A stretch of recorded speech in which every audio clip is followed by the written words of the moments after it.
A bed with softer animals. It is raining.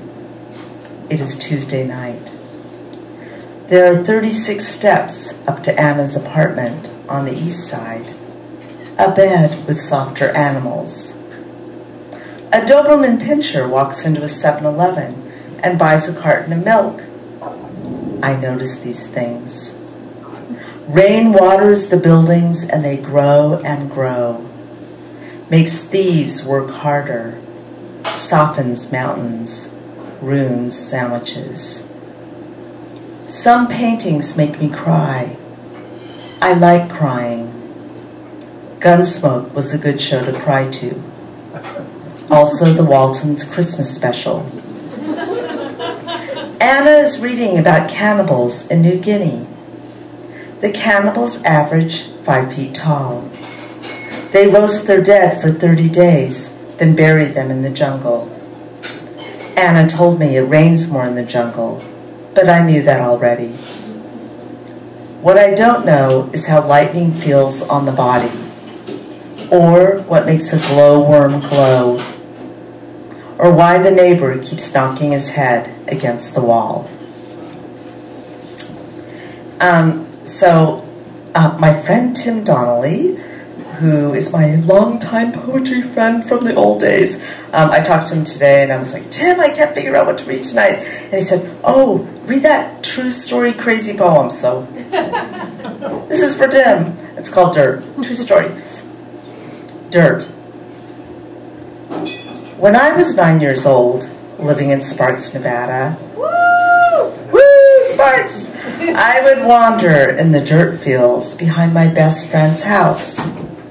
Her name was Shelley Mendoza, and she had crushed velvet wallpaper. We all secretly envied her.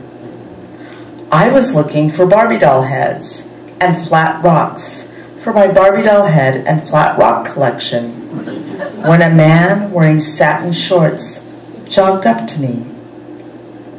It was a hot day, and the sweat made his chest and stomach soggy.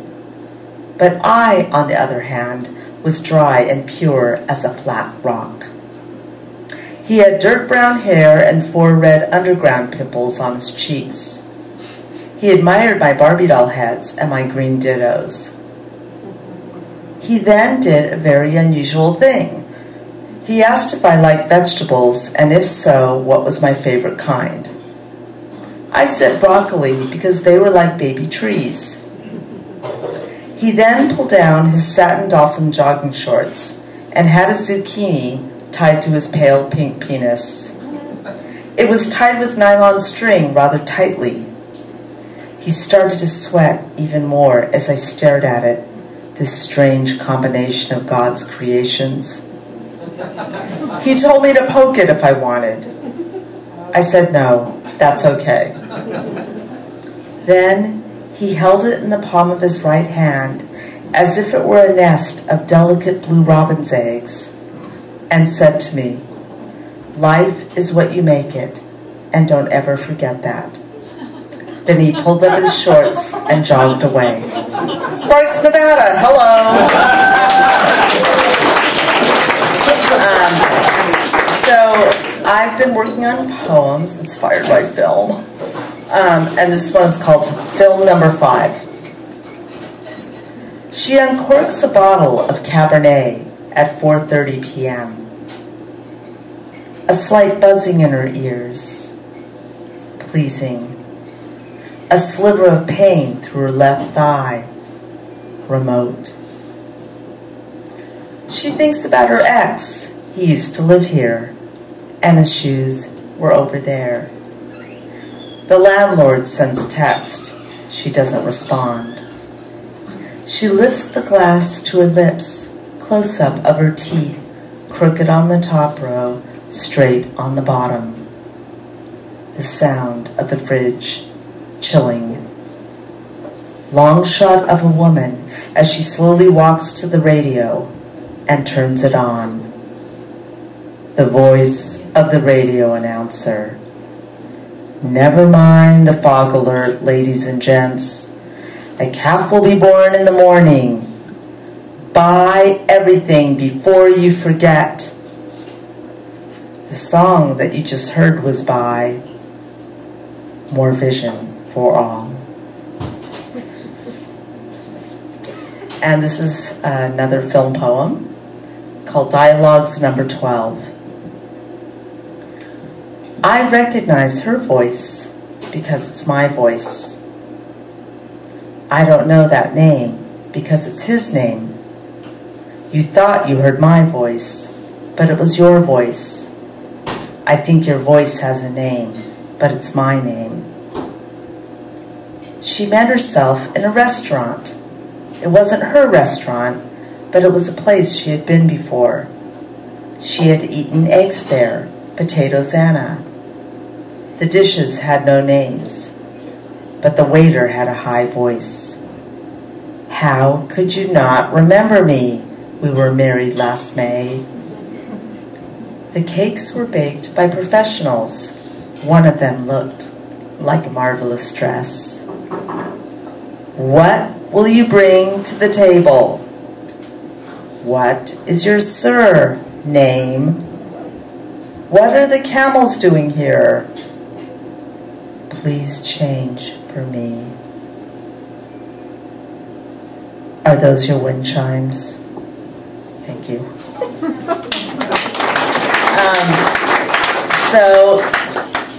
My book, my chapbook, Runes of a Glittering Palace, I did with my friend who's an artist, Mark Dutcher, who's a painter, and this poem is called Stipulations.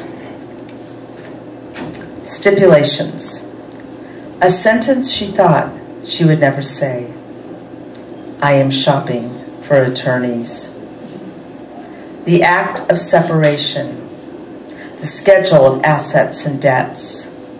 The declaration of disclosures. The accounts receivable and unsecured notes. The petitioner and respondent, the partnerships and other interests. The deferred compensations. The itemized as follows: the stick bugs, the dried paint, the overgrown teeth, the silver linen, the milk trick, the bamboo shoes, the animal suit, the wilted oars, the falling from one mattress to another one.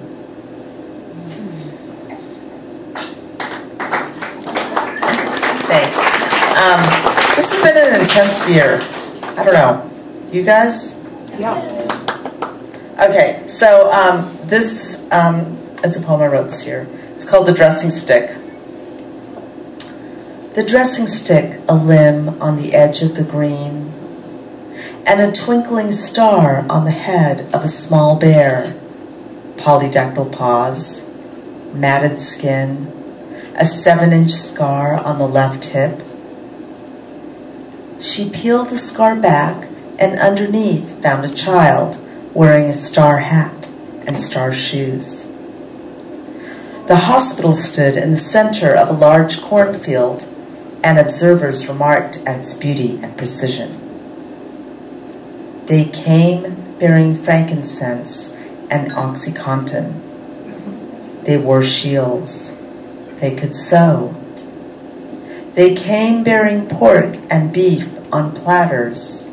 They held liquid in wires.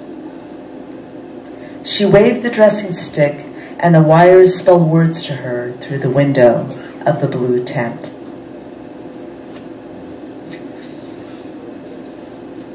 In the same vein, the wheelchair. The scar is a girl, and the wheelchair is a woman. The crutch is butch. The drugs are good. The light is dry. The air is paint. The bed isn't there. The nurse wears a cape, and the doctor is a boy. The wheelchair is there. The scar is at loss. The wheel catches life off the reflection of water in a bag. The bag is on a pole. The walker is a man in blue pants. The scar cream isn't there. The air is blue paint. The light is a small girl with her face in the pillow. The crutch is a doctor with a diamond on his forehead. The diamond is a tunnel with a one-way road. The ambulance drives towards the east. The bed is dry paint and the scar rejects the water. The boy is there, and the bag leaks a trickle of tiny blue diamonds. Thank you.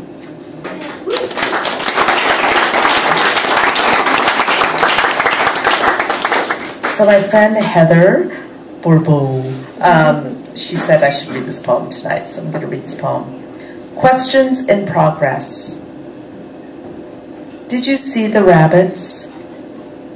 What about the cattails? Does durability really matter?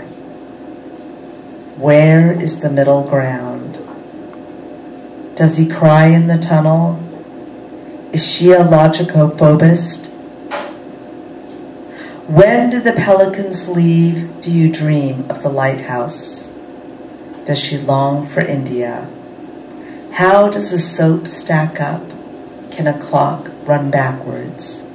What does noetic mean? And this poem is a 100-word story that was in the Fabulist, and it's called Basket.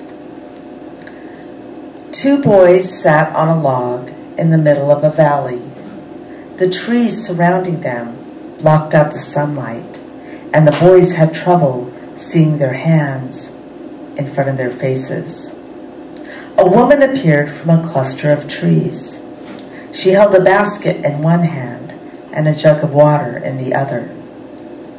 Her eyes were closed, and she walked towards them as if she could see. She could, in fact, see through her eyelids. The boys were entranced by her silver hair and wondered what was in the basket. They stretched their hands out towards her. And this is a poem that I wrote at the Headlands, and it's called The Collective Dreams of Mice. 1. The ranch hand sitting on the horse, looking bored as a rabbit. They fought at the wedding, but the bride didn't notice. The sun shot a glance at the satellites circling the city, upbreathing and impervious endive, an imploring and shifty senator. 2. The mice under the house, trapped in the steel wool. Envision the oxeye daisies tracing the hills. The hours last for hours. 3. In Gokarna, the Swedes gather. In Pomona, the Greeks lather. And in the end, they call it a day. Thank you. And this is my last poem. It's called 9. I was hypnotized by 9. I met him in a back valley. The cape he wore appealed. I took his hand and followed him home. 9 will never end, an ally. We skateboard through the alley. Our powder blue capes flying through the valley of 9. We did it 9 times. Capes flung on the floor, caps hung on the door. Naples, nut bread, noontide, nightcaps. Nevertheless, 9 is fine with us. We swooped through space and time, wild capes and caps, captivated, never-ending valley of 9. Thank you.